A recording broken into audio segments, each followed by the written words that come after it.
నమస్తే, welcome to our channel. ప్రస్తుతం మనతో శ్రీరామరాజ్యం హిందుత్వ చైతన్య వేదిక ఫౌండర్ అండకొండ రాముడు గారు ఉన్నారు. వారితో మాట్లాడదాం. సార్ నమస్తే అండి. నమస్తే మేడం. సార్, కాళేశ్వరంలో ముక్తేశ్వర స్వామి టెంపుల్లో సింగర్ మధుప్రియ ఒక షూట్ చేసింది వితౌట్ పర్మిషన్ అనేది, అది కూడా గర్భగుడిలోకి వెళ్ళి షూట్ చేసింది అని. అయితే దాని మీద హిందువులు చాలా బాధపడ్డారు. హిందువులు ఆవేశాలతో ఉన్నారు. అలా కాకుండా మెయిన్ భక్తులు, శివ భక్తులు చాలా మంది ఉంటారు కదా, వాళ్ళు అసలు నార్మల్ గా ఫొటోస్ తీయడానికి కూడా మనమే తీయం ముందు, ఎందుకంటే తీయకూడదు అని చాలా మందికి అవగాహన ఉంటుంది. ఒకవేళ తీద్దాం అనుకున్నా మనం ఒప్పుకోం, అంత స్ట్రాంగ్ గా ఉంటారు చాలా మంది ఆ ఎమోషన్స్ విషయంలో.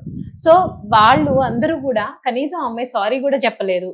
ఓకే, తెలియక చేసిందో తెలిసి చేసిందో తప్పు చేసింది.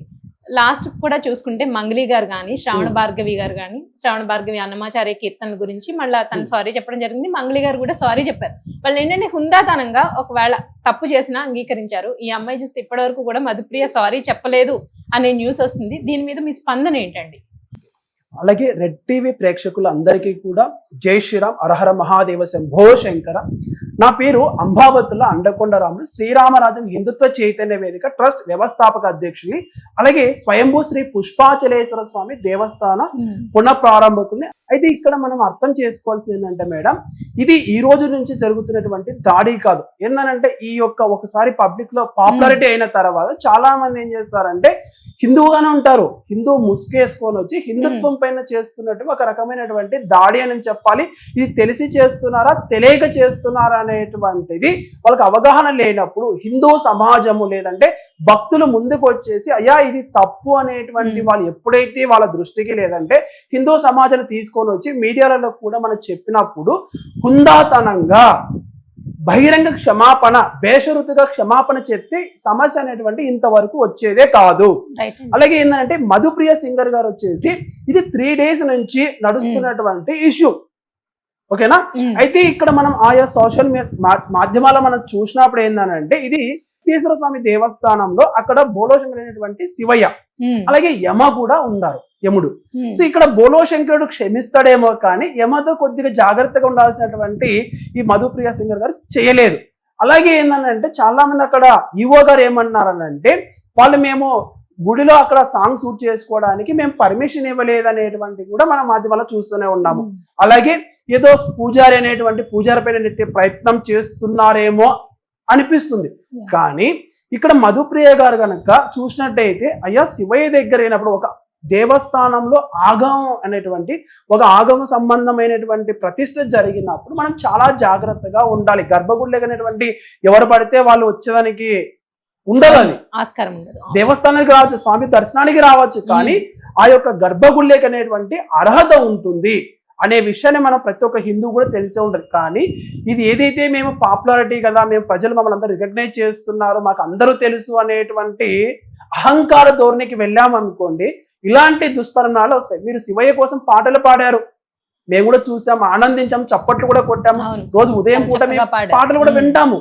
కానీ ఇలా జరిగినప్పుడు మీరు బేషరతుగా మేమంతా ఎక్స్పెక్ట్ చేసేది అయ్యో నేను తెలిసి తెలియక జరిగినటువంటి పొరపాటుకి ఈ రోజు నేను క్షమాపణ చెప్తున్నాను అనేటువంటి ఒక మాట చెప్తే ఈ సమస్య వచ్చేదే కాదు. ఇలాంటిది మధుప్రియ గారు ఒకరే కదండి, సింగర్ మంగళి గారు కూడా ఇలానే చేశారు కదా. బోనాల పండగప్పుడు కూడా మోతిబారి అనేటువంటి ఒక పదం విషయంలో కూడా ఇలా అబ్జెక్షన్ చెప్పినప్పుడు హిందూ సమాజం, నేనే శ్రీరామరాజ్యంతో నేను అబ్జెక్షన్ చెప్పినప్పుడు తన యొక్క మంగళి గారు ఏం చేశారని అప్పటికే 4.0 మిలియన్ వ్యూస్ వెళ్ళాయి. అయినా కూడా ఆ సాంగ్ అంతా తీసేసి మోతిబార్ అనేటువంటి పదం తీసి మళ్ళీ రీఅప్లోడ్ చేశారు. అలాగే క్షమాపణ కూడా చెప్పారు. అలాగే ఈమె శ్రావణ భార్గవ గారు కూడా కొద్దిగా పెంకుతనంగా ఉండేసి లాస్ట్ లో అన్నమాచార్యులు అనేటువంటి వారు హరినారాయణాచార్య గారితో మేము వాళ్ళకి ఫోన్ చేసి మాట్లాడినప్పుడు కూడా తను తీయలేదు. ఎప్పుడైతే ఎఫ్ఐఆర్ బుక్ అయిందో అప్పుడు తను వచ్చేసి ఈ శ్రావణ భార్గవ్ ఏం చేశారు, ఆ యొక్క మ్యూజిక్ ఏదైతే అన్నమాచార్య కీర్తన అనేటువంటి ఒకరి అనేటువంటి తీసేశారు అనమాట. ఆ స్టెప్స్ అలానే పెట్టారు. ఇంకేం చేస్తాం, మనం ఏం చేయలేం కదా. సో అది లీగల్ గా నడుస్తూనే ఉంటుంది, అది వాళ్ళు చూసుకుంటారు.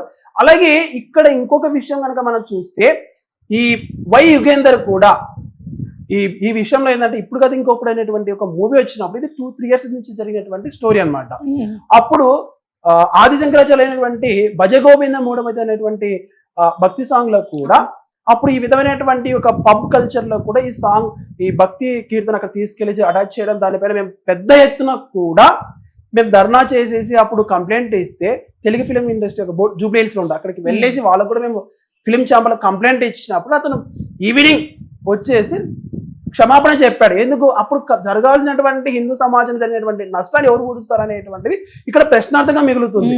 ఏదైతే ఇది ఒక స్టంట్ లెక్క ఉపయోగిస్తున్నారు, హిందువుల యొక్క మనోభావాల పైన ఆడుకుంటున్నారు, ఇది ఒక రకమైనటువంటి ప్లే చేస్తున్నారు. వీళ్ళొక మొబైల్ గుచ్చినాం అనుకోండి, వీళ్ళకి నొప్పి తీస్తుందా లేదా అనేటువంటి చెక్ చేస్తున్నారు అనమాట.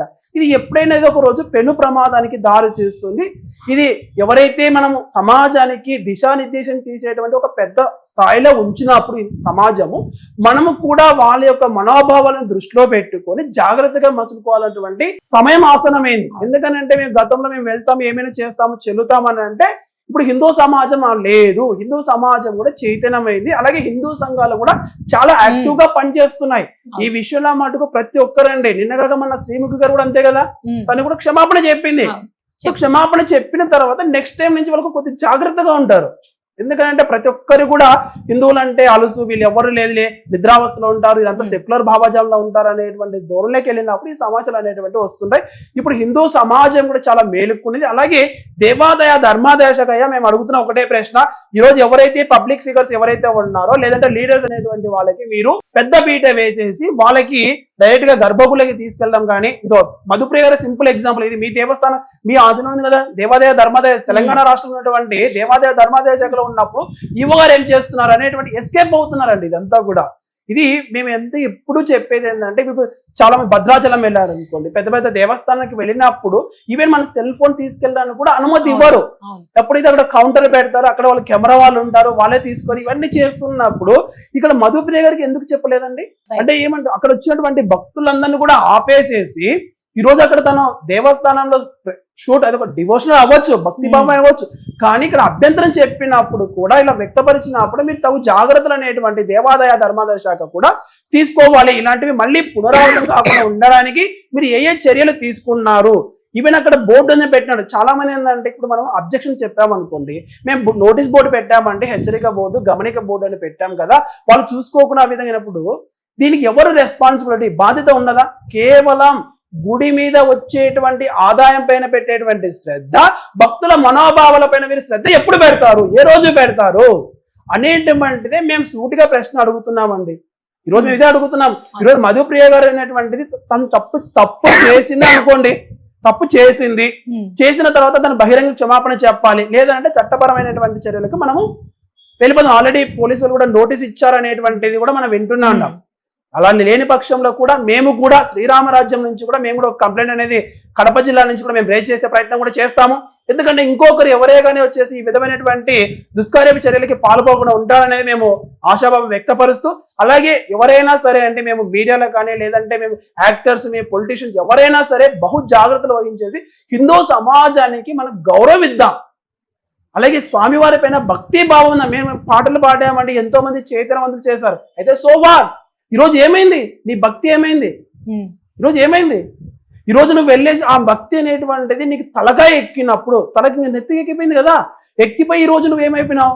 అదే భక్తులు నిన్ను ఏదైతే గౌరవించారో ఈరోజు నేను గుండెలో పెట్టుకొని చూసుకున్నటువంటి మధుప్రియ గారు ఈరోజు నాకు కూడా బాధ కలిగింది.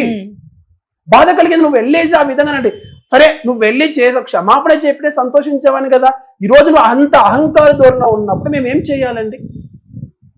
నిన్ను చూసేసి ఇంకో 10 మంది తయారైతే ఏంటి పరిస్థితి అనేటువంటిదే. రేపు అక్కడ భక్తి భావం ఏమొస్తుంది? అరే ఎవరైనా వచ్చి మేము కూడా సాంగ్ చేస్తాం, మధుప్రియ గారు ఇచ్చాం, మాకు కూడా ఇవ్వని అంటారు. అప్పుడు ఎవరేం చేస్తారు? సో వీటన్నిటినీ మళ్ళీ పునరావృతం కాకోకుండా ఒక పటిష్టమైనటువంటి చర్య తీసుకోవాలనేటువంటిది దేవాదాయ ధర్మాదాయ శాఖను మేము కోరుకుంటున్నాము. అలాగే అర్చక స్వాములకు కూడా అయ్యా బహు జాగ్రత్తగా ఉండండి. మనము కామన్ మ్యాన్ ఎవరైతే సర్వసాధారణమైనటువంటి భక్తుల్ని మనం ఎంత ప్రేమగా చూస్తామో, ఎలాగే విఐపిని వచ్చినప్పుడు కూడా అదే ఈక్వల్ సమాన భావంతో మనం చూడాలి. విఐపి వచ్చారు కదనేసి మనం శతగోపురం పెట్టడము, లేదంటే స్వామివారి వస్త్రాలు ఇవ్వడం అనేటువంటి కాకోకుండా ఈవెన్ సామాన్య భక్తులు వచ్చినప్పుడు కూడా అదే భక్తి భావంతో అలాగే గౌరవంతో మనం ఉండాలి. అలా చేయనప్పుడే మత మార్పులు అనేటువంటివి జరుగుతాయి. మాకు గుడిలో తగినటువంటి గౌరవం రావట్లేదు అనేటువంటి ఎవరైతే ఆఖరి స్టేజ్ లో ఉంటారో వాళ్ళు అనుకునేటువంటి ప్రమాదం ఉంది. గతంలో కూడా చినజారి స్వామి వారు కూడా ఇదే 5వ శంకరాభరణంలో చెప్పారు, వివిఐపి కల్చర్ అనేటువంటిది మనం ఫుల్ స్టాప్ పెట్టాలి, లేదనంటే మత మార్పులకి ఇది ఒక దారి తీస్తుంది అనేటువంటి మాట కూడా చెప్పారు ఆచార్యులు. కనుక మనం అందరం కూడా పాటిద్దామయ్యా.